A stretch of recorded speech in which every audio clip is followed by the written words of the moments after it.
اللہ کی قسم، جھک جانے میں جو عزت ہے وہ سر اٹھانے میں نہیں ہے، چپ رہنے میں جو سکون ہے وہ جواب دینے میں نہیں ہے۔ ایک عورت نے پوچھا، یا رسول اللہ میرے خامند کا میرے اوپر کیا حق ہے؟ آپ نے فرمایا تیرے خامند کے جسم پہ پھوڑے نکل آئیں اور ان میں گندا پانی جمع ہو جائے اور تو زبان سے چاٹ کے اس کے زخم صاف کرے تو بھی تو نے خامند کا حق ادا نہیں کیا۔ دونوں کو بیلنس کیا ہے۔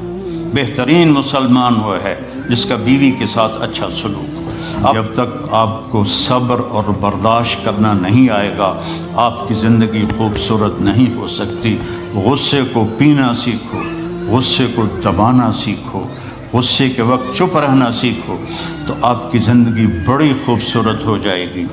دل دریا سمندروں ڈوبے کون دلاندیاں جانے ہو، وچے بیڑے وچے جھیڑے وچے ونج مہانے ہو۔ میرے نبی نے گھروں کو آباد کرنے کا ایک خوبصورت طریقہ بتایا کہ اس زبان پہ قابو کر لو، اس زبان پہ قابو کر لو، خاموش رہنا سیکھ لو۔ غصے کے بیوی کو غصہ چڑھ جائے تو خامند چپ کر جائے، خامند کو غصہ چڑھے تو بیوی چپ کر جائے تو آپ کا گھر خوبصورت رہے گا۔ اگر دونوں ہی آگ لگ گئی اور دونوں ہی بولنا شروع ہو گئے تو آپ بھی گئے، آپ کے بچے بھی گئے۔ اپنی زبان پہ قابو پانا سیکھو۔ ہماری ایک دھوبن تھی ماسی شریفہ، فوت ہوگی بیچاری، وہ تھی بڑی لڑاکی، چھوٹے قادی آئے تھے، چنگا شرلی پٹاخہ ہے، تو وہ آئی میری بہن کے پاس، کہتی بی بی میریاں نوواں میرے نال بڑا لڑدیاں، لڑتی آپ تھی، میریاں نوواں میرے نال بڑا لڑدیاں، میں نے کوئی تویز دے کہ ساریاں میریاں نوکر بن جانا۔ اب میری بہن کو تو پتہ تھا کہ ماشاءاللہ آپ سوا سیر ہے، تو میری بہن تویز گنڈے کا ہمارے ملک میں بڑا رواج ہے، تو ایسے الٹی سیدھے لکیریں لگا کے نا تو رول کر کے چھوٹا سا بنا کے نا کہا کہ ماسی جب تیری لڑائی ہونے لگے تو یہ تعویذ تم نے یہاں رکھ لینا اور چک مار لینا ایسے، اور اس کو گرنے نہیں دینا، گر گیا تو وہ تیری خیر کوئی نہیں۔ اور اس نے کیا کیا، اس کو چپ کروانے کا طریقہ، تو تعویذ کی تو بڑی اہمیت ہوتی ہے۔ تو ایک ہفتے کے بعد آ گئی، بی بی تو بڑا چنگا تعویذ دیتا، ساری لڑائی ختم ہو گئی کیونکہ ماسی شریفہ چپ ہو گئی۔ تو یہ سب ان عورتوں کو بھی تعویذ دیتا ہوں، ماسی شریفہ والا آپ کو بھی دیتا ہوں۔ ماسی شریفہ والا تعویذ لے لو، آپ کی زندگی بڑی خوشحال ہو جائے گی۔ اللہ کی قسم، جھک جانے میں جو عزت ہے وہ سر اٹھانے میں نہیں ہے، چپ رہنے میں جو سکون ہے وہ جواب دینے میں نہیں ہے۔ آپ خاموش رہنا سیکھو، آپ اپنے بچوں کو عزت دینا سیکھو، اپنے بچوں کو ٹائم دیا کرو۔ یہاں مرد کی بھی جاب ہے، عورت کی بھی جاب ہے، تو بچے نظر انداز ہوتے ہیں، ان کو ٹائم دو۔ میرے نبی نے فرمایا اکرموا اولادکم، اپنی اولاد کو عزت دو، اور آپ نے فرمایا خیرکم خیرکم لأہلہ، سب سے بہترین مسلمان وہ ہے جو بیوی سے اچھا سلوک کرے۔ اور ایک عورت نے پوچھا، یا رسول اللہ میرے خامند کا میرے اوپر کیا حق ہے؟ آپ نے فرمایا تیرے خامند کے جسم پہ پھوڑے نکل آئیں اور ان میں گندا پانی جمع ہو جائے اور تو زبان سے چاٹ کے اس کے زخم صاف کرے تو بھی تو نے خامند کا حق ادا نہیں کیا۔ دونوں کو بیلنس کیا ہے۔ بہترین مسلمان وہ ہے جس کا بیوی کے ساتھ اچھا سلوک ہو۔ آپ نے 11 شادیاں کی، یہ شوق کی نہیں تھیں، یہ اللہ کے حکم کی تھیں اور ہمیں زندگی سمجھانے کے لیے تھیں کہ آپ یہاں رہو یا کہیں اور جگہ رہو، جب تک آپ کو صبر اور برداشت کرنا نہیں آئے گا آپ کی زندگی خوبصورت نہیں ہو سکتی۔ غصے کو پینا سیکھو، غصے کو دبانا سیکھو، غصے کے وقت چپ رہنا سیکھو تو آپ کی زندگی بڑی خوبصورت ہو جائے گی، بہت حسین ہو جائے گی۔ زندگی اندر ہے، باہر نہیں۔ اب رولز رائس میں چڑھ کے کوئی اچھی زندگی نہیں گزار رہا ہے، لائف تو اندر ہے۔ دل دریا سمندروں ڈوبے کون دلاندیاں جانے ہو، وچے بیڑے وچے جھیڑے وچے ونج مہانے ہو۔ یہ اندر ہے، لائف اندر ہے۔ اور کیا لطف انجمن کا جب دل ہی بجھ گیا ہو، جب اندر بجھا ہوا ہو تو پھر باہر کی چیزیں کوئی مزہ نہیں دیتی۔ عاصم کے مرنے کے بعد ہمیں کوئی شے اچھی نہیں لگتی، حالانکہ لائف ہر نعمت موجود ہے، سب کچھ موجود ہے۔ میرے بیٹے کا نام عاصم تھا جو فوت ہوا ابھی جب 36 سال کی عمر میں، تو کوئی شے اچھی نہیں لگتی کہ اندر ویرانی آ گئی۔ یہ اندر میں خوشحالی ہو، اس کے لیے صرف ایک ہی دوا ہے، وہ ہے محمدی بننا اور محمدی اخلاق کو اختیار کرنا، اللہ کے نبی کے طریقے پر چلتے ہوئے اپنی جان سے لڑائی لڑنا۔ ایک ہمارا دوست تھے، وہ تبلیغ میں گئے تو ان کو داڑھی رکھنے کا شوق ہو گیا، اب بیوی ان کی رکاوٹ بنے کہ داڑھی رکھو گے تو مجھے طلاق دینی ہوگی۔ اب وہ کافی دیر بیچارے سوچتے رہے، ایک دن ان کو ترکیب سوچی، آ کے بیگم سے کہنے لگے میرا جی چاہ رہا ہے کہ میں دوسری شادی کروں، لیکن میں سوچتا ہوں پہلے داڑھی رکھوں یا پہلے شادی کروں۔ تو ان کی بیگم نے کہا پہلے داڑھی رکھ لو، پہلے داڑھی رکھ لو۔ تو ایسے اپنی بیگمات کو مناؤ پیار محبت سے۔ عزت تو نبی کے طریقے میں ہے، نبی کا طریقہ چھوڑ کے میرا والد مجھے ڈاکٹر بنانا چاہتا تھا، تو آج میں یہاں کھڑا ہوتا، اگر میں ڈاکٹر ہوتا، میرا چھوٹا بھائی ڈاکٹر ہے، بہت اعلیٰ ڈاکٹر ہے، تو میں یہاں کھڑا ہوتا۔ مجھے یہاں میرے نبی کا طریقہ لے کر آیا ہے، میرے نبی کی سنت لے کر آئی ہے، میرے نبی کی زندگی لے کر آئی ہے، اور آپ جس محبت سے تشریف لائے ہیں اس کے پیچھے میرے نبی کی زندگی ہے۔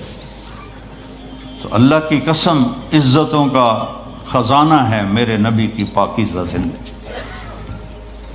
تو آپ نے ہمیں پوری زندگی گزار کے دکھایا۔ حضرت عائشہ کی دلداری فرما رہے ہیں، عائشہ انہو لیہون علی ان اریتک زوجتی فی الجنہ، عائشہ مجھے تو جب سے پتہ چلا ہے تو جنت میں میری بیوی ہے، میرے لیے تو مرنا ہی آسان ہو گیا ہے۔ بھلا جس نے رب کو دیکھا ہو اس کے لیے کسی اور کی حاجت رہ جاتی ہے؟ باقی یہ صرف دلداری کے لیے تھا۔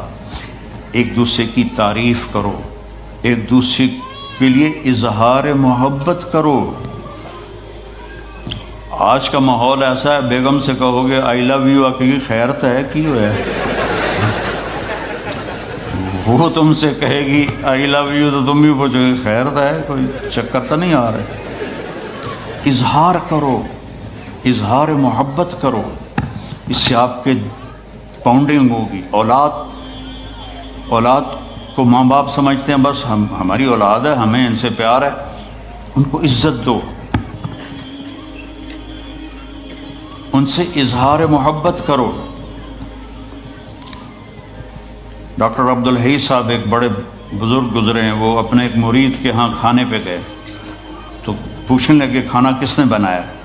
تو مرید نے کہا جی میری بیگم نے بنایا۔ کہا اس کو بلاؤ۔ ان کی بیگم آ گئی تو فرمانے لگے بیٹی آپ کا کھانا کھایا بہت ہی اچھا تھا، بہت مزے کا تھا۔ وہ رونے لگی دھاڑ دھاڑ۔ تو وہ ڈاکٹر صاحب پریشان ہو گئے کہ بیٹی خیریت تو ہے، کیا ہوا؟ تو وہ کہنے لگی حضرت آپ کے مرید کے پاس مجھے 30 برس ہو گئے، 30 سال، کبھی ایک دن اس نے میری کسی چیز کی تعریف نہیں کی۔ تو اظہار کرو، اظہار کرو۔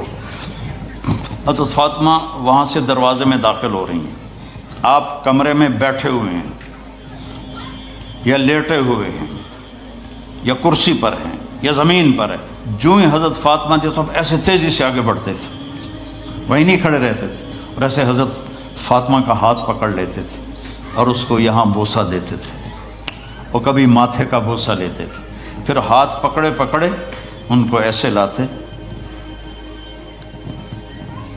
اور چارپائی پہ بٹھاتے، اس کے بعد خود بیٹھتے تھے۔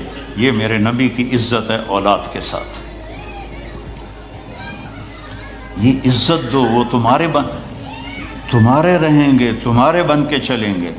ان کو نصیحت کی ضرورت نہیں ہے، ان کو تمہارے پیار کی ضرورت ہے۔ اور جب اللہ کے نبی حضرت فاطمہ کے گھر جاتے تو حضرت فاطمہ یہ کرتی تھی، وہ کھڑی ہو جاتی، آگے بڑھ کر اللہ کے نبی کے ماتھے کا بوسہ لیتی، پھر ان کا ہاتھ پکڑ کے ان کو چارپائی پہ بٹھاتی پھر خود نیچے بیٹھتی تھیں۔ تو اظہار بہت بڑی دوا ہے، بہت بڑی غذا ہے۔ انسان محتاج ہوتا ہے اچھے کیے کہ وہ تعریف چاہتا ہے، خوشامد نہیں ہے، خوشامد حرام ہے، اور تعریف واجب ہے کہ اس کی حوصلہ افزائی کرو۔ تو یہ آپ کے بڑے گھر سے اور بڑی گاڑیوں سے آپ کی زندگی خوبصورت نہیں بنے گی، نبی پاک صلی اللہ علیہ وسلم کی مبارک زندگی کو اپنانے سے آپ کی زندگی خوبصورت بنے گی۔ باقی سب دھوکہ ہے، میرے رب کی قسم، سب فریب ہے۔ کچھ سال پہلے یہاں سے کوئی بڑے تاجر کی بیگم گئیں وہاں لاہور، تو مجھے انہوں نے ملنے کی خواہش ظاہر کی، تو ملانے والے نے کہا کہ یہ خاتون کے جو خامد ہیں وہ پاؤنڈ میں اربوں پتی ہیں، پاؤنڈ میں۔ ٹھیک ہے، وہ آ گئی اور آ کے رونا شروع کر دیا کہ لوگ مجھے سمجھتے ہیں میں بڑی خوش قسمت ہوں، بڑی دولت ہے، بڑی گاڑیاں ہیں، لیکن میں سب کو کیا کروں، میرے خامد کا سلوک ہی اچھا نہیں۔ ہر شے اس نے زیرو کر دی کہ سلوک اچھا نہیں۔ اس کے چند دن بعد ایک اور واقعہ پیش آیا۔ ایک نوجوان میرے پاس آیا کہ حضرت اللہ نے دنیا کی ہر دولت دی ہے، ہر شے دی ہے، لیکن میری بیوی کی زبان 30 فٹ لمبی، میں کہ 29.5 فٹ کاٹ دے باقی ران دے، کہ اس کی زبان بڑی لمبی ہے، میں تنگ، اگر بچے نہ ہوتے تو میں اس کو طلاق دے دیتا۔ تو بھائی بہنوں، بچوں بچیوں، اگر زندگی کو خوبصورت بنانا ہے تو نبی کا طریقہ ہے، اللہ کی قسم اس کے سوا کوئی طریقہ